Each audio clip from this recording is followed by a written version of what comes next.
बेटी धूम्रलोचन। आप मुझे जानती हैं सुंदरी?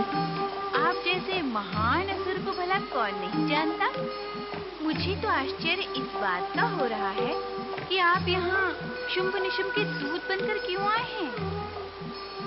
आपके प्रश्न का अभिप्राय क्या है सुंदरी? यही कि आप स्वयं इतने बलशाली हैं कि शुंभ निशुंभ भी आपके दास बनकर रह सकते हैं। किंतु हे अलौकिक सुंदरी, मैं इस समय स्वर्ग विजेता शुंभ निशुंभ का दूत बनकर आपको स्वर्ग ले जाने के लिए आया हूँ। मैंने तो दूत से कहा था कि मैं युद्ध चाहती हूँ, और ये संदेश भी दिया था कि जो मुझे युद्ध में पराजित करेगा मैं उसी के साथ विवाह करूंगी। फिर उन्होंने तुम्हें क्यों भेजा है? सुंदरी, मैं तुझे बलपूर्वक उठाकर ले जाने के लिए आया हूँ। तुझ पर विजय पाने के लिए युद्ध की आवश्यकता ही नहीं है।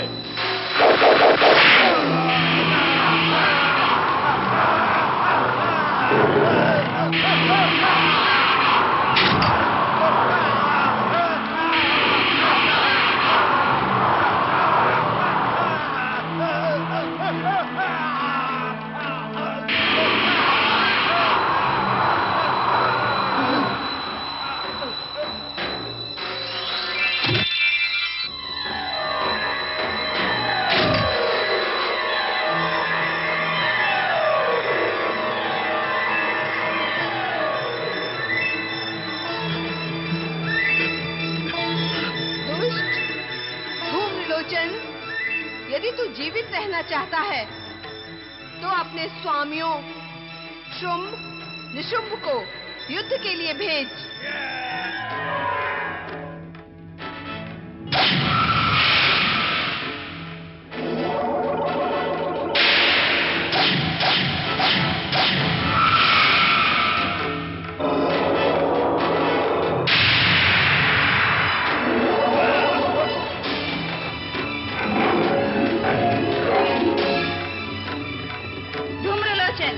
यदि जगदम्बा कालिका के हाथों मरना नहीं चाहता तो तुरंत लौट जा।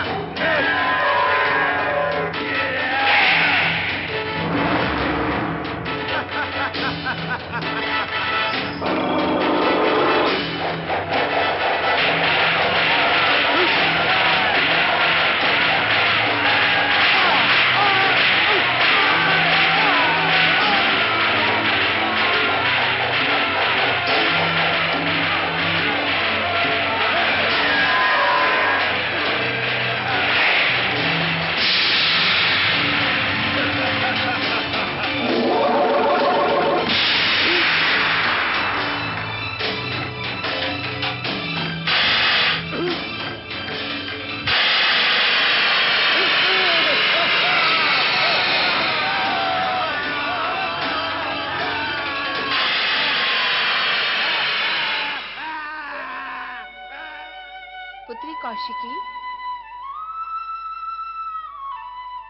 अब अपने महालय में जाकर विश्राम करो। धूम्रलोचन के अंत के साथ असुरों की ओर से नया युद्ध प्रारंभ होगा। आवश्यकता पड़ने पर मैं तुरंत तुम्हारी रक्षा के लिए आ पहुंचूंगी।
क्या बात है नंदी? माता पार्वती के अचानक अदृश्य होने से हम सभी लोग चिंतित हैं भोलेनाथ। कृपा करके हमें बताएं कि माता पार्वती कहाँ है। ओम नमः शिवाय। माता पार्वती की जय। माता पार्वती की जय। देवी, तुमने कालिका का रूप धारण करके कौशिकी की सहायता की है। यह देखकर हम प्रसन्न हुए। आपकी प्रसन्नता मेरे लिए वरदान के समान है स्वामी। अब मैं इस कर्तव्य का निसंकोच होकर पालन करूंगी। कालिका? ये कालिका का कौन सा रूप है माता? ये रहस्य हमें बताएं माता। हाँ माता, हम कुछ समझ नहीं रहे हैं। धैर्य धारण करो नंदी, धैर्य धारण करो। इस रहस्य को जानने के लिए तुम सभी को प्रतीक्षा करनी होगी। समय आने पर संपूर्ण रहस्य तुम्हें ज्ञात हो जाएगा। रक्षा करें दैत्यराज, रक्षा करें, रक्षा करें दैत्यराज, रक्षा करें। हमारे सैनिक मारे गए दैत्यराज। चिल्लाते ही रहोगे या कुछ बताओगे भी? दैत्यराज, कालिका के प्रहार से हमारे सेनापति धूम्रलोचन जलकर भस्म हो गए और हमारी असुर सेना नष्ट भ्रष्ट हो गई दैत्यराज। हमारे बहुत से सैनिक मारे गए और हम अपने प्राण बचाकर बड़ी कठिनाई से यहाँ पहुंचे हैं दैत्यराज। कौन है ये कालिका?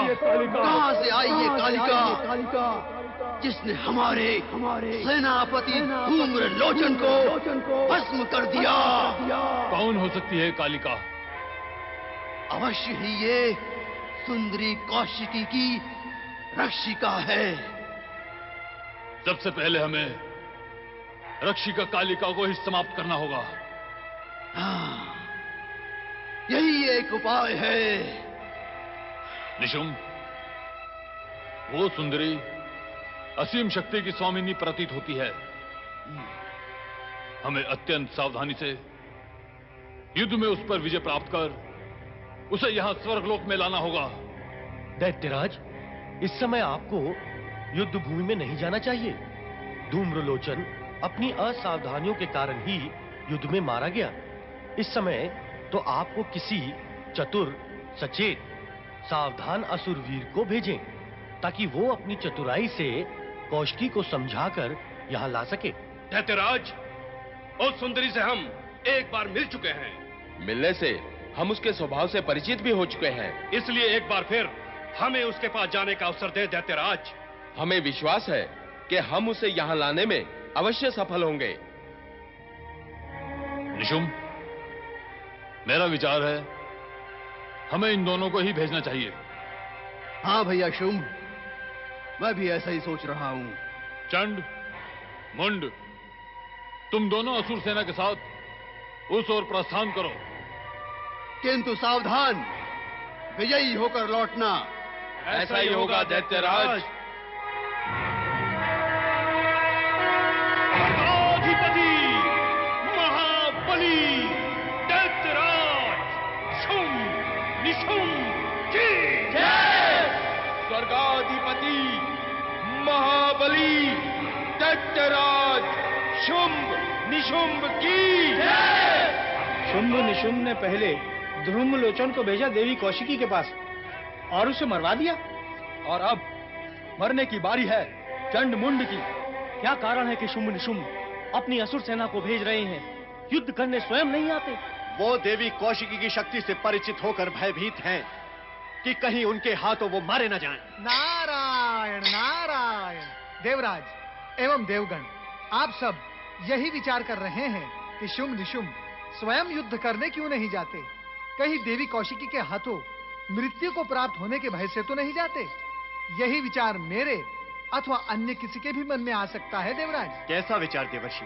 यही कि आप स्वयं इन दुष्ट असुरों पर अपनी शक्ति का प्रयोग करके इन्हें समाप्त क्यों नहीं करते? देवर्षि, इस बार स्वर्ग से निकलते ही हमारी सारी शक्तियां अपना चमत्कार खो चुकी हैं। इसके अतिरिक्त देवगुरु बृहस्पति ने भी हमें परामर्श दिया है कि हम अपनी बची कुची दिव्य शक्ति का प्रयोग करके उसे व्यर्थ न करें। कारण कि इन दुष्ट असुरों का संहार तो देवी कौशिकी के हाथों ही होगा। नारायण नारायण। देवी कौशिकी के विषय में देवगुरु ने जो कुछ कहा वो अक्षरशः सत्य है। परमपिता ब्रह्मा जी ने स्वयं मुझसे यही कहा था कि शुंभ निशुंभ को दिए गए वरदान में ही इन असुरों के विनाश के बीज छुपे हुए हैं।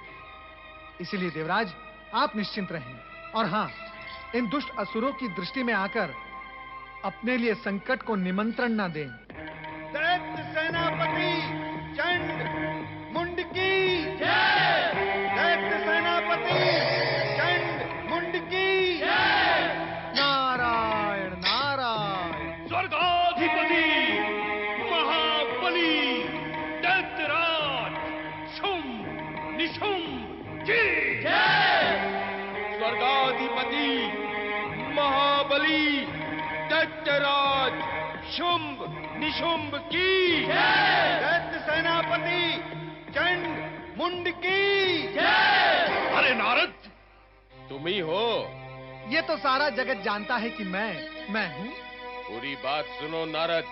चंड कह रहा है कि तुम ही हो जो देवताओं को हमारे स्वामियों के विरुद्ध भड़काते हो। तुम देवताओं के मित्र और असुरों के शत्रु हो। होता है, कोई किसी का मित्र तो कोई किसी का शत्रु होता है। जैसे आप बुद्धि के शत्रु और दुष्टता के मित्र होता है। क्या कहा? मैंने कहा, हे वीर असुर, क्या जगत में ऐसा भी कोई निर्बुद्धि प्राणी है जो देवताओं का शत्रु और असुरों का मित्र होना चाहेगा? और यदि होगा तो सारा जगत ही उसका शत्रु हो जाएगा। नारायण नारायण। ए नारद, तुम सदा ही बुद्धि में ना आने वाली बातें क्यों करते हो? किंतु किसी बुद्धिमान ने मुझसे ऐसा कभी नहीं कहा। उनकी बुद्धि में मेरी बातें अवश्य आ जाती होगी, है ना? बहुत बोलते हो नारद। मैं केवल बोलता ही नहीं, खोलता भी हूँ। क्या खोलते हो? रहस्य। और इस समय यह रहस्य खोल रहा हूँ कि तुम दोनों का सर्वनाश समीप है। नारद, चित्कार से सत्य को नहीं दबाया जा सकता चंड। मैं तुम दोनों का सर्वनाश अपनी दिव्य दृष्टि से देख रहा हूँ। यदि माता कालिका के हाथों अपनी मृत्यु को प्राप्त नहीं होना चाहते तो जाओ, तुरंत जाकर पाताल लोक में छिप जाओ। क्या कहा? नारायण नारायण। अरे दुष्टों, निर्बुद्धियों, तुम्हारे हित की बात करता हूँ तो भी तुम्हें क्रोध आता है। नारायण नारायण। मैंने तो केवल तुम्हें सावधान किया है कि जिस ओर तुम जा रहे हो उस ओर साक्षात जगत माता, जगत जननी, जगदम्बे आदि शक्ति विराजित हैं। वे सत्पुरुषों की रक्षा और असुरों का विनाश करती हैं। उनकी पुत्री देवी कौशिकी भी इन्हीं गुणों से संपन्न है। वहां तुम्हारी मृत्यु निश्चित है। मां कालिका के सम्मुख तुम अधिक समय नहीं टिक पाओगे दुष्टों। अब मेरी बात बुद्धिमानों के समझ में आती है ना? तुम कैसे समझ पाओगे?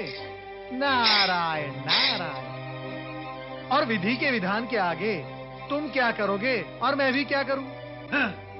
अब आगे बढ़ो और परिणाम भुगतो। नारायण नारायण।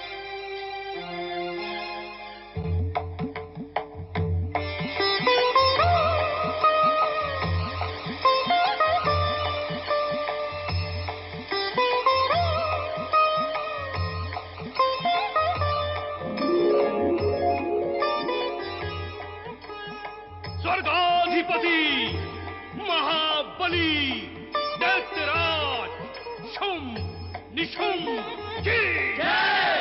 स्वर्गाधिपति महाबली दैत्यराज शुंभ निशुंभ की जय।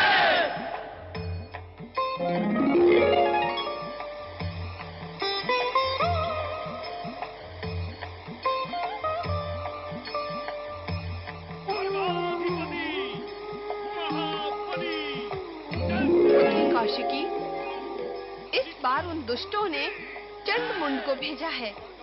मैं चामुंडा का रूप धारण करके उनका वध करूंगी। तुम निश्चिंत रहो। माता, मैं तो तुम्हारी लीला के अधीन हूँ। नारायण नारायण। देवी के दोनों पावन रूपों को नारद का कोटि कोटि प्रणाम। धन्य हुआ मैं एक ही रूप को दो स्थिति में देखकर मैं धन्य हुआ। नारद, तुम यहाँ किसकी आज्ञा से आए हो? नारायण नारायण। माता, बालक को अपनी माता से मिलने के लिए किसी की आज्ञा की आवश्यकता होती ही नहीं। वाह पटु हो, तुम्हारे सम्मुख प्रश्न जन्म ले, उससे पूर्व ही उत्तर तुम्हारी वाणी में जन्म ले लेता है। अब प्रश्न ये है कि आज्ञा की आवश्यकता नहीं, किंतु आए क्यों हो? दर्शन, मात्र दर्शन। मन में एक प्रबल इच्छा थी कि आप दोनों के दर्शन एक साथ करूं, और यही कामना मुझे यहाँ तक ले आई, और वो पूर्ण भी हो गई, और मैं धन्य भी हो गया। देवऋषि, आपकी ये कामना तो युद्ध भूमि में भी पूर्ण हो सकती थी। युद्ध भूमि? नारायण नारायण। देवी कौशिकी, जो भी कामना युद्ध भूमि में पूर्ण होती है वो अत्यंत भयावह होती है, और उनके पूर्ण होने के पश्चात जीवन और जीवन की शांति दोनों नारायण नारायण समाप्त हो जाते हैं। मैं अपनी कामनाएं युद्ध भूमि में पूर्ण होने के पक्ष में कदापि नहीं हूं। असुर सेनापति महाबली चंड मुंड की जय।